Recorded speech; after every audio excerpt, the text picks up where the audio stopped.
Welcome back to the Breakthrough Blueprint, where we talk to entrepreneurs about their backgrounds, the greatest struggles they've overcome, and how they became successful today. Today, I have with me my amazing friend Jerry, and I'll hand it over to him to introduce himself. How you guys doing? My name is Jerry. I have a staffing agency. We staff virtual assistants, and I live out the country. I live in Medellin, Colombia. Love that. And how did you get started with your staffing agency? So about 5 years ago, I had an affiliate marketing company, and I was busy working 24 hours a day. I had breakfast at IHOP with my now partner, and I was telling him like, "Yo, I have a really good business. I feel like it's going to bring in like 60 to 100K in this year." And my friend was like, "Why don't you just," but I told him, I was like, "I'm super busy with work. I have no time. I'm staying up 24/7. Customers are inquiring at different times at night." And he was like, "Why don't you just get a virtual assistant?" And like, I asked him about how I go about getting one.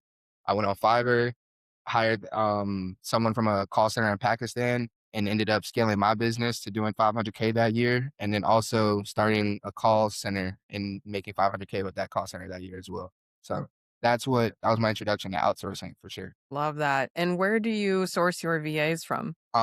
We focus primarily with my agency now in the Philippines. Okay, Love cool. the Philippines. Love it.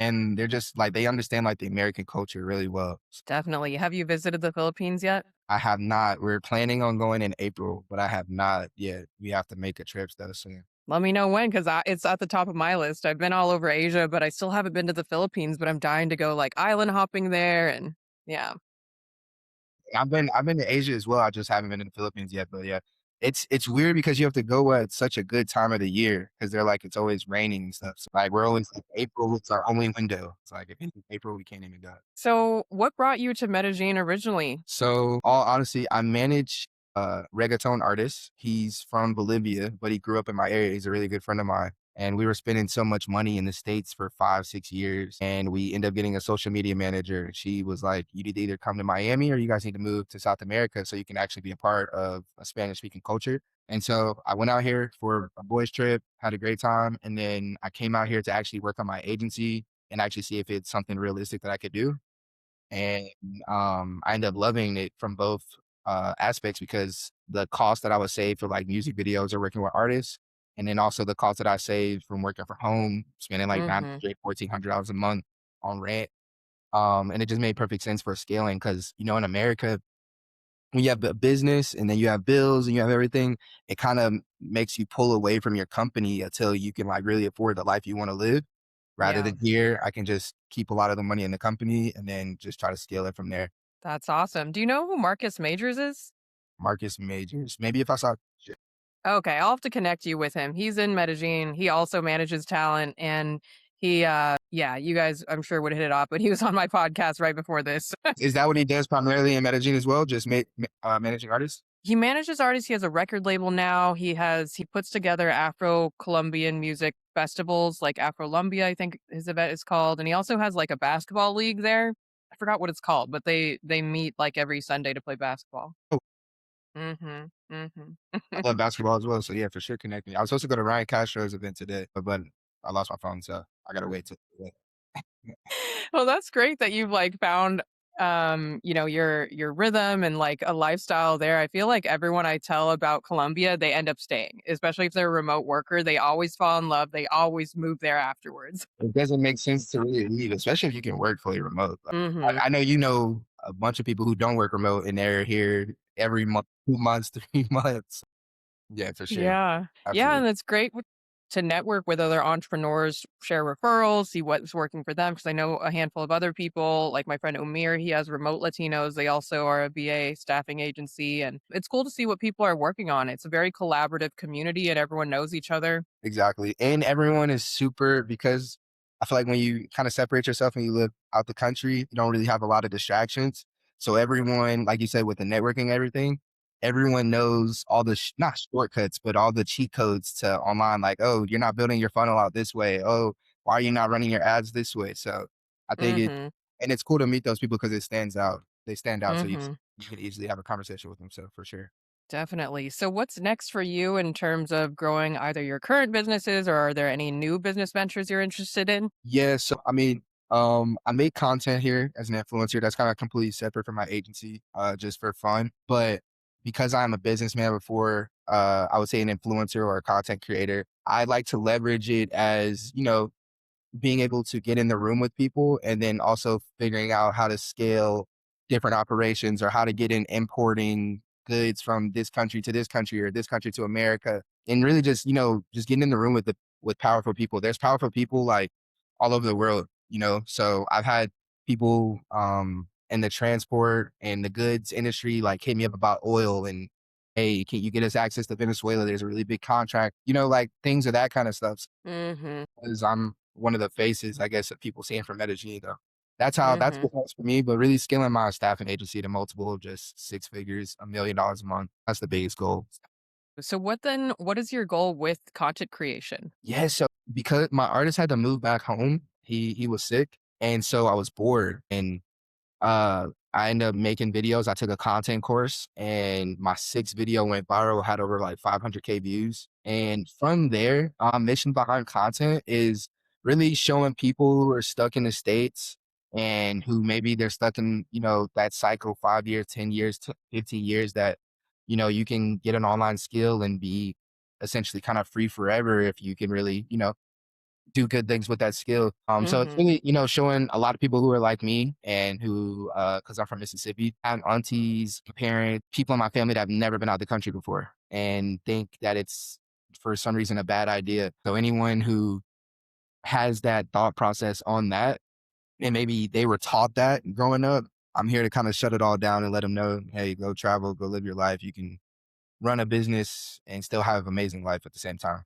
Definitely, I love that. Yeah, I was just talking to Marcus about it and talk to people about it a lot because a lot of Americans don't own a passport.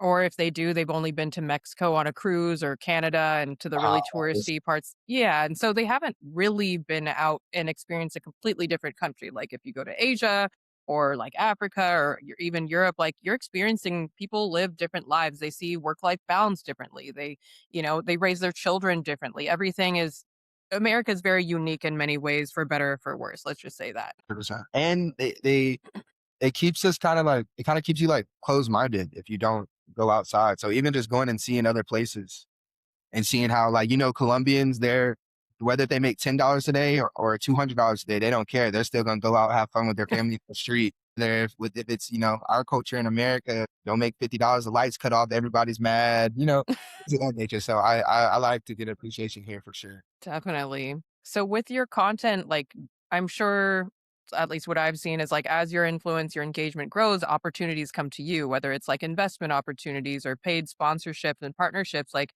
how have you or how are you planning to monetize your content? Yeah, great question. So I actually have a community. It's called Global Lifestyle Academy. It's where I help people kind of break into different ways of making money online, whether if that's, because the biggest thing that I think a lot of people mess up on when they go and start their entrepreneurship journey, they kind of Mhm. crash out and go full entrepreneurship. And that's what I did. And I don't think that was the best. I was ignorant to the fact that I could have went and got a job. So I think like what I like to tell people is, hey, get this skill of being able to be a high ticket closer, get this skill of Mhm. selling insurance, get this skill of, appointment setting or, doing whatever. Get that first. Now you have something that can back you up even if you get fired from your job. And that's where, that's what I like to teach people in Global Lifestyle Academy. And then also within my academy, I'm also teaching people how to break that process of whatever they've been doing for 10 years to be able to go achieve freedom, which is I call freedom living outside the States at Allure. I love that. That's what I call So it. so that first of all, that's awesome that you teach that. How many people are in that community? Right now we have 100, about to partner up with a couple more companies, high ticket closing Mhm. companies and things of that nature. So it can get a lot more dialed. I want to make, how it is as agency owners and everything. We got to make sure everything's dialed in. I don't want anything to ever be a bad product. So making sure people have as many resources as possible, making sure I'm locked in with my tech sales coach, just everything's clean and ready to go so we can launch a smooth operation that never stops. Interesting. Wow, so you must stay very busy. Seems like you're doing a lot. And you know how it is. It never stops. It never stops. So what did you do before you started all these businesses? Like what background did you have? I was actually, so my mom's a pharmacist and I actually went to school to be a nursing student. And so I was Wow. in nursing for 2 years, took pharmacology, fundamentals in nursing, healthcare assessment, and it ended up because they have a super strong structure of, like, you have to pass the standardized exam in order to get your Mhm. grade that you have. So I was, like, failing the class by, like, 1 point and not getting my A or B. So I was like, "Yeah, this isn't gonna work for me." So then I transferred schools, went to Georgia State, was riding the MARTA every morning. And I told my friend, I was like, man, it's not really for me. And his one of his good friends' dads had a car dealership company and he was moving on to real estate and he allowed us to take over it and start a car dealership. And I tell people car dealers, the car business, the car dealership company is one of the toughest businesses to make money in because you could spend 5, 10, 20, 30 grand and make 800 or lose, 2,000, $3,000 and you need 20 cars. And so just not having a really good ROI, doing that for Hmm. 3, 4 years, I like build me up into like the entrepreneur, if there's anything. Now starting an online business and you don't have a lot of costs, that's easy compared to that. Interesting. Did not know that. I don't know that much about the car business, but what then made you what was the point or the thing that happened that made you, like, leave that business and then start something new? My friend sent me a text and was like, hey, I have a 6-figure side hustle. And it was the affiliate marketing company. And it was like 3 days before Christmas. And he was like, all it takes is 5K to get started. Me and my boy talked about it. I went in,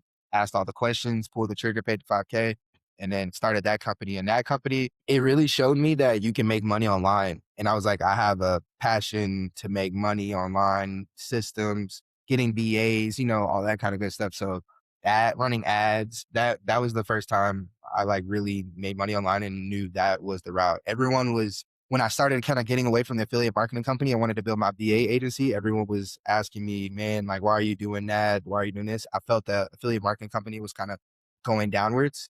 Mhm. So I took that leap and bet on myself with my business partner. And, now we're reaping the benefits 2 years later. Wow, that's awesome. So it sounds like clearly you're very organized, you're disciplined, you have a work ethic. Like, where did you get all that from? I wouldn't say I'm the most organized, but I know how to build systems and I have very good virtual assistants because Mhm. we hire very high level virtual assistants. But the Mhm. drive, I'm very competitive. I played basketball my entire life. My dad taught me how to play basketball. My mom was there taking me to practice everywhere. I'm super competitive. So when it comes to online business and being competitive in that sense, it's not hard. Like it's like Mhm. now trying to run a company and be the best virtual assistant company or be the best content creator. It's easier rather than someone yelling in your face trying to guard you and keep from scoring. That's awesome. Wow. So I know that you mentioned that you travel a decent amount. Like, do you have any trips planned this year? Yes, I do. I'm going to Bolivia next week actually for Carnival. Um, Cool. Dope. I'm supposed to go back to the States at the end of February. I want to go to I want to spend a lot of time like traveling to like the other cities in Colombia, like Barranquilla, back to Mhm. Cali, Santa Marta, like all that stuff, diving into those cultures. But yeah. And then also have plans of stopping in like Costa Rica, Nicaragua, all those kind of places. So I haven't fully I'm a last minute traveler for sure. Book the flights 2 weeks, a week, maybe a day before. I don't have it really dialed like past like summertime. I know I got to go back Mhm. a couple times, but yeah, I'm Mhm. definitely people love seeing like different places. Like for instance, like when I went to Bolivia in August, and the digital nomads that I know live here that visa ran out, they actually moved to Bolivia because of my videos and loved it. Wow. Yeah, crazy. And you I don't do you know much about Bolivia? I have not been there yet. No. So it's not really like really mainstream or known, but that was dope. They literally asked me about it. They saw my videos and then they moved, jumped and moved. So crazy. That's amazing. Wow. So it sounds like you know a lot of people, right? Would you consider yourself a super connector? Yeah. I moved a lot when I was young, so it was easy to make connections, and I have no siblings. So I think I make Got good you. connections with people. Mhm. Were your parents in the military or you just moved? Nah. Nah, my mom was a pharmacist, my dad played basketball. My dad had to go overseas to play basketball. They had me Cool. really young when they were like 19. So yeah. My mom was like in college and bouncing around for residency, like all that kind of good Mhm. stuff.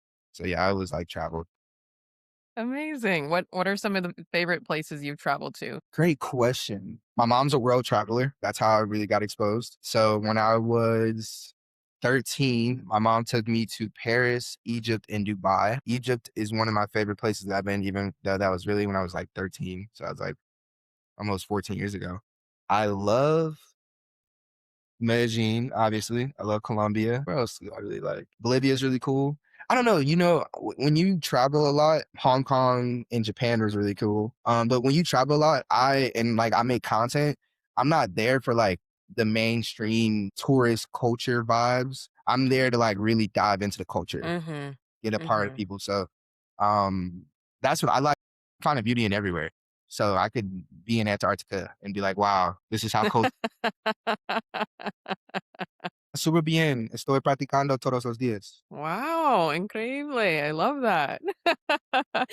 It's cool. Well, so I've been going to Medellin since 2019 and it's changed a lot. Like the city, the development, like the people that are there. There are obviously like a ton of gringos there, foreigners, remote workers, online business owners, which is great. But it's cool now and I talk about this a lot is like back then Medellin was mostly just known for partying. People just go there for bachelor parties, but now it's like there's a huge health and wellness scene. There's biohacking, peptides and stem cell and IV clinics and so many things that like you can choose the party route if you want to, or you can just like be heads down and work and go to the gym and the sauna and cold plunge. And it's great to see all of that. Absolutely. No, 100%.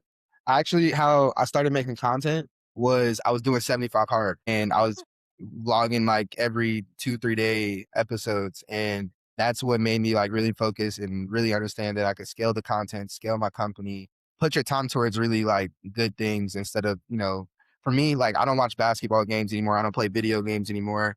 That's what I think is really good about Medellin is it just kind of gets you away from everything that you're normally exposed to because it's not directly accessible. So Hmm. that's where I agree. And then I'm going to cold plunges, hot tubs, I'm doing crazy stuff that I never probably would have did in the States for sure. So, what does your daily routine look like over there? Got it. So yeah, I wake up at around 6:37, have team meetings, sales calls with the closers and everything. Me and my partner talk for about an hour, 2 hours, just talk about the entire day, knock out my tasks. Usually I like to post at around 12 o'clock. So 11 o'clock, I'm usually editing a video, or I Mm-hmm. edited before. Because I have to do a voiceover, I got to be like in a flow state editing. You know how it goes. We make content. And I like to post at 12 o'clock. So that's like my system. At 12, then just kind of knocking out little tasks. After 12, I really don't have too much to do with in terms of team, just, handling problems and things of that nature. Go to the gym at 2 o'clock. I go to SmartFit, everyone in the country goes to SmartFit. So I go at 2 o'clock when everyone is, I guess, at work or Mm-hmm. somewhere else. And then after that, I'll chill, then go make content, go do some work, go do something cool, or just chill, watch videos. Interesting. So, do you post a video every day, or what's your schedule? Yeah, so I try to post 4 or 5 times a week. Since October, I took like a little break. I've been kind of calm, chilling. You know how Instagram and content's always changing. Yeah. And algorithm is always weird, unpredictable. Like sometimes like I'll stop, but now I want to get back to posting like 5, 6 times a week, 7 times a week as well. So yeah. Definitely. Yeah, it is funny how they always keep changing the algorithm on us, trying to make Instagram more like TikTok or whatnot. But yeah, I mean, my biggest priority with content is just building the brand, being consistent, and I found things that work for me. And what I'm planning on doing next, because I was thinking about it the last like few weeks. I was like, what should I do differently with my content this year? I want to change things up. I want to try new formats. And then I realized like I need to do bilingual Spanish English content. Like, why haven't I been doing that? It'll double the amount of videos I can make if I start making AI videos in English and then just do the same exact thing in Spanish. So I'm going to start doing that once I record this weekend. But like you were saying, like for me, I do need to be in the right mindset to just record like 20 videos at once or something. And like it's a lot easier for me to do podcasts because I love talking to people. I love getting to know people, learning. It's been a great networking tool. 100%. And I think the key, everyone kind of overthinks content or tries to make it a super big production thing. But like, for instance, you have podcasting. So now you can shoot 2, 3 hours and get Mm-hmm.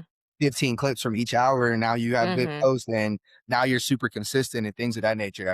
I sometimes overthink and think I need to go out to go shoot something. If not, just do a talking head video with my phone Mm-hmm. selfie and talk to everybody. Once you build that brand up, everyone trusts and wants to hear everything you want to say anyways. That's the biggest thing the leap I feel like, people, if you make content or want to make content, make it easy. posts. We're in 2026, 20, yes, 2026. People don't care about the super fancy content. They just want to get the value, the information, the game, the laughs, and then go on about their day. You only, Exactly. you got 1 minute and then they're going to swipe. Exactly, exactly. I think we're way past the time of like just flexing and I know in Miami a lot of these influencers like they don't even own these supercars, but they'll stand in front of them and they'll drive them around and rent them for the day. And it's like I think people are over that side of it. It's like, okay, in this economy, nobody wants to see flashing wealth all the time. Like give us value, give us game. Like how can we actually level up our lives? And so that's one of the things that I've tried, or made that intention with my content is how can I actually teach people stuff, help them, inspire them. But for me, like it really I had to get over the fear of being seen and judged because people now they ask me all the time, like, what should I do? How do I become consistent? I'm like, do whatever format you can do reliably once a day or 3 to 5 times a week. Whatever you know that you can do consistently, just stick with that and get started. But the hardest part, I think, is just getting started. Building the habit, like, Exactly. because it's definitely a different type of habit. But once you build it, it's there for sure. Totally. Once you're super ahead, now you got a bunch of content that you're sitting on, and it's not like you got to do it every single day. Exactly, and then once you get to doing it so much, you realize each individual video doesn't matter as much because if you're posting so much, then it's like it's more about sort of the grid or the overall feel of everything, but if you make a mistake in one thing I learned is, like, I'm a human being. I want people to know that I'm a human being. I'm not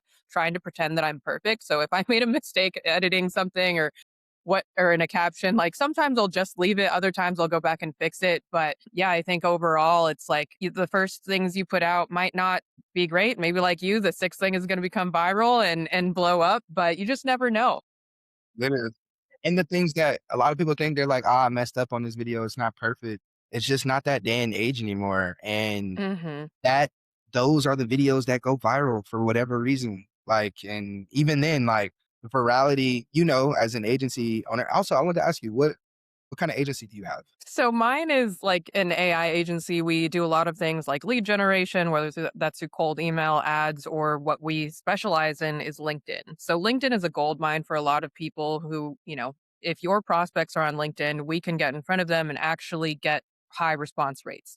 So we've cracked the code on that because LinkedIn bans automations. So you have to put like a random time generator in it so it doesn't get flagged and have your account shut down. But we figured all that out, so that's kind of been the biggest thing for us that sets us apart because there are LinkedIn automation services and companies, but nothing quite like what we're doing. And we're constantly making it better. We're constantly trying to figure out how to improve the product and make it something that we would actually want to use.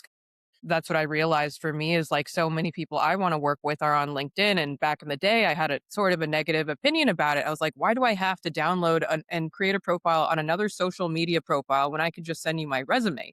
And that was back then. And now I realize, like, okay, it's another tool, it's another opportunity for me to get my face out there. And it's different, right? Because, like, on Instagram, if people are only on there, they can see like my lifestyle, my professional life, but on LinkedIn, you can see my whole resume. You can see where I went to college, what I my metrics from my sales, in cybersecurity or aerospace. And so it's like a little bit different and I've learned how to leverage the uniqueness of LinkedIn because at first when I didn't have as many followers or as much influence there, I was like, all right, let me just start with lead magnets.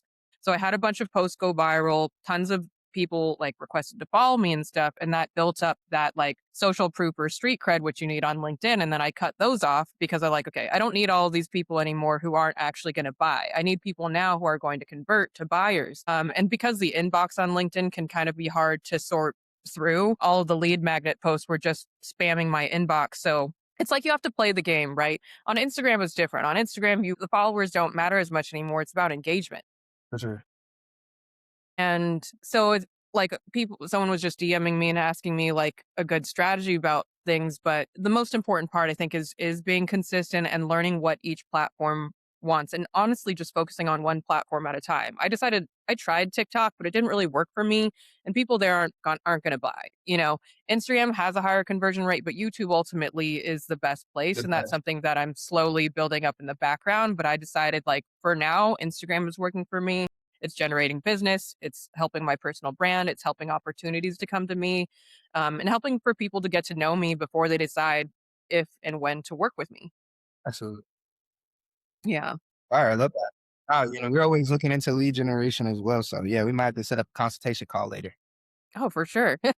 I'd love to work together on some stuff. But I forgot what we were talking about right before this. I think we were talking about we were talking about creating content and posting a lot of content. Yeah, exactly. Yeah, and so it's been fun because like I haven't done any sponsored posts on Instagram yet. I want to, but I've gotten some companies like some smaller vibe coding apps reach out for me to do a sponsored post, but they were only offering like a couple $100 and I was like, okay, I'm not going to have my first sponsored post be for a smaller brand that's not going to pay me much. So my plan right now is to keep being consistent, keep growing the following and engagement so that I can work with the bigger companies like the chat GPTs and stuff and they'll pay me more. So that's my plan right now. But it's been nice to see my consistency paying off because the reason all of this happened was I went to a content creator like business conference. It's called Creator Hub. I don't know if you know Icon. I've heard He of lives it. in he lives in Medellin. He put on this conference last August in Orlando. So a ton of our friends from Medellin, we all flew to support him, go to this conference, and my intentions for going there was to figure out what my brand is, like what would be the best brand positioning for me, how to monetize my Instagram and content, and like because I was kind of feeling lost and I didn't know what to do. I was kind of before that like a travel lifestyle influencer, but it's very oversaturated and it's hard to make money unless you have millions of followers. And so that conference changed my life. And I've told so many people about this because I was meeting people and I've seen people speak on stage who weren't different from me and you, right?